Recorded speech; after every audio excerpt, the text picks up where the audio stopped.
What's up everybody, it's Kami, and honestly, like most of the time whenever I'm doing a what makes this good video, I struggle to figure out where I even wanted to start while thinking about what to talk about. See, I'm a fan of Fire Emblem games, right? I've played a decent amount of them, and I always have a fun time with them since I really like strategy RPGs and fantasy settings are some of my favorite for video games. The characters are always memorable and the soundtrack is usually amazing, so it's always a really good time, but recently, Fire Emblem games haven't really struck me the same way some of the older games did. Now, I'm not part of the group of old heads that just blindly hates on anything new without giving it a fair chance. I mean, when Awakening came out, I enjoyed it a lot, and I played through the game a few times actually. Fates was a different experience in my case since I played it with a fan patch before the game actually officially released in English.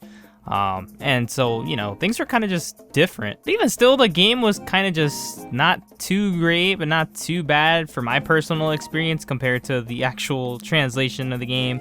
There's some stuff in there. And I haven't played Echoes yet, but I hear it's really good, so I'll definitely check it out at some point in the future. But when Three Houses first got revealed, most people kind of just went, cause oh boy, a new Fire Emblem game's coming out, and it's probably not gonna be good, is what most people were most likely thinking.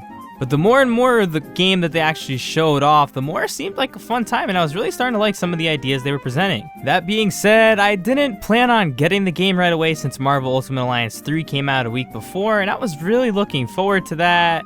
But I ended up getting them both anyways. And the crazy thing here though is that I went into Three Houses with really no expectations at all, and honestly I was blown back completely at how amazing the game is. Now, I'll mention spoilers later and there will be a warning, but I'm honestly just going to be speaking mostly about gameplay, so don't worry too much about being spoiled into anything if you haven't played the game yet or you haven't finished it. I'm also using pre-time skip footage since that's what I had recorded as I started working on making the video. This is kind of unrelated, but also not really. But Byleth is just the coolest damn main character ever, man. Like, I don't know what it is about him specifically, but he's just hella rad. And by now I've finished my first run of the game, which was originally going to be a Black Eagles run, but then I got locked into the church route because I didn't get the option to speak to Edelgard at a point, and I kind of just missed out. But the church route was good. I finished it, and I'm on my Blue Lions run now, almost done with the game, so I'm enjoying everything again from Dimitri's viewpoint, so I think I kind of have a pretty decent standpoint on my thoughts on the game. And it's also almost been out for a month at this point, so I'm assuming that most of you guys watching the video have played the game for the most part. So let's talk about what makes Fire Emblem Three Houses good.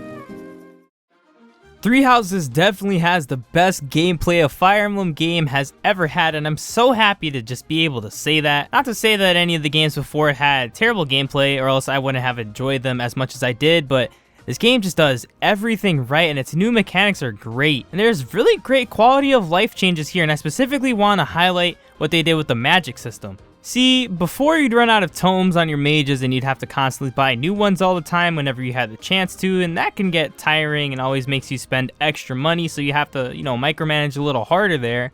But now, instead, you have your limited amount of uses for each spell, but they automatically refill after every battle. Both healing and damaging magic have their own slots in your character as well, so they're not taking up any space in your inventory. And starting up the game and seeing this made me so damn happy, honestly. And the next best thing that you find out right after that is the fact that you can repurpose any unit to be whatever you want them to be. Since you're the professor teaching your students in this game, you're able to raise their stats for whatever skills you want them to excel in, whether it's by setting their goals to have them specifically focus in two different skill types, for example, damaging magic and their sword skills, or flying and spears. And there's also the lectures, which are pretty much the same thing given from other characters that'll boost a specific group of characters' skill points in that stat that you pick. You can make any character into really anything, and this level of customization is just appreciated so much, I could talk about it endlessly. Want to make all your units tanks or mages? I mean, it's not the smartest idea ever, but go for it. Of course, some units will be better than others at certain things due to their stats just being that way and their growths and such, but it's just a nice touch that you're able to play the game however you want. There's seriously tons of different ways to just try things out, and because the game has 4 story routes, all with different events in between and their endings and every other change, the game just has such a high replay value.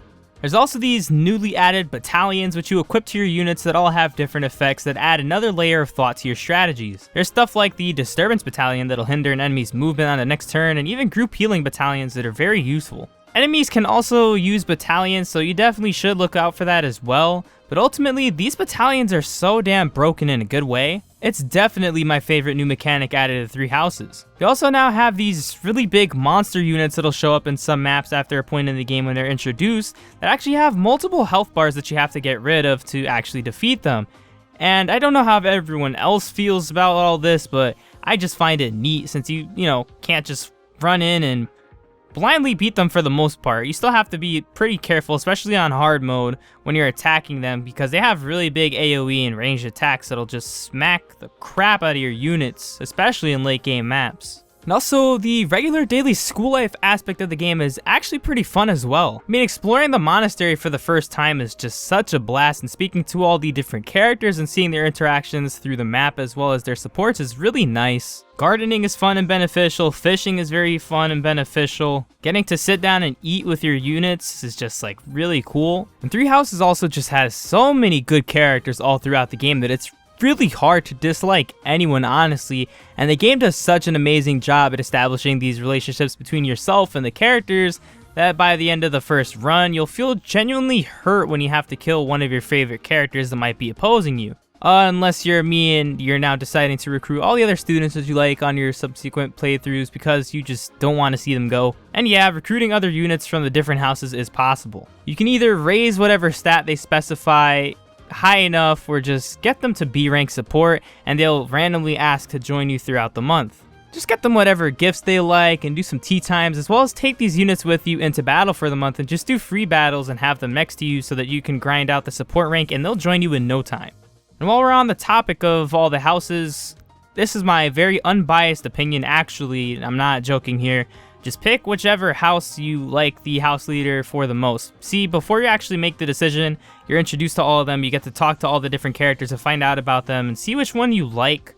So it's pretty nice that they actually allow you to, take your time and really think about it. Just pick whichever house you like the house leader of. So if you like Dimitri, join the Blue Lions. If you like Edelgard, join the Black Eagles. And if you like Claude, then join the Golden Deer. Because you can just recruit any of the other characters you want into your house. So really just go into a house first off if you only playing the game once, just for now. Just pick whichever one you like based on the leader. And I'm also so thankful for the way the story actually ended up turning out in this game. It wasn't some complicated train wreck, and it didn't ever feel as if it was just falling off or growing weaker, or only getting more and more intense and interesting the further everything went on. And once again, since there's multiple routes, it just adds a new perspective to things each time, since there's no one true canon ending. So it's definitely worth checking out all of these runs to see the different viewpoints of the characters. Now I'm going to briefly talk about spoilers for the church route, since that's what I wanted to talk about. So skip ahead, the time will be on screen.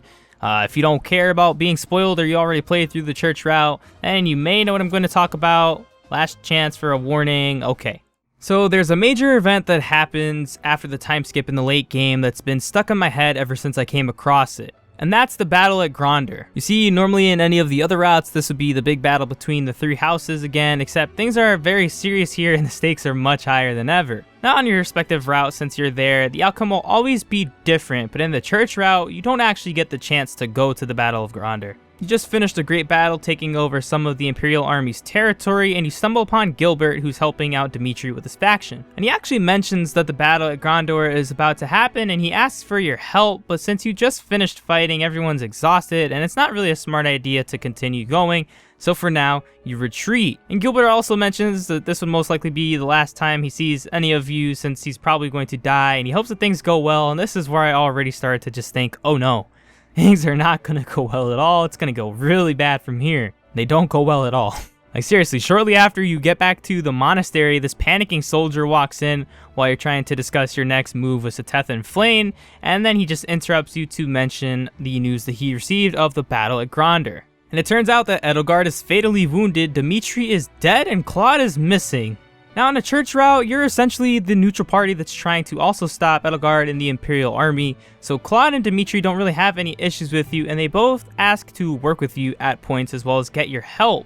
But you don't ever actually see them. And what's even more messed up about all of this is that after the battle happens, you go to investigate when you get the news, and then it hits you. There's a faint voice in the distance, and you're greeted by Dmitri, who mentions how sad he is that his comrades have all died in the battle, and how he wishes he could have done better due to his own hesitations. And of course, you're pretty shocked to see him since he's supposed to be dead, and he's like, yeah, I guess I am supposed to be dead, which is kind of weird. But you tell him that he can redeem himself, and you'll give him a chance to make sure everyone else didn't just die for nothing. And he agrees and says that he'll tell you what his true motivations were, only for Seteth to just walk in and ask Byleth why he's standing there daydreaming. And this right here just hurt me so much, and it made me feel so bad for Dmitri, a character who I didn't get much interaction with at all up to this point. And I just wanted to help him so badly, but I couldn't because he was already dead and he wasn't actually there. And I honestly wish I was streaming or something at this point or recording my footage, because I was so genuinely upset after this. I just stopped playing the game after the cutscene was done, saved, and I went to bed.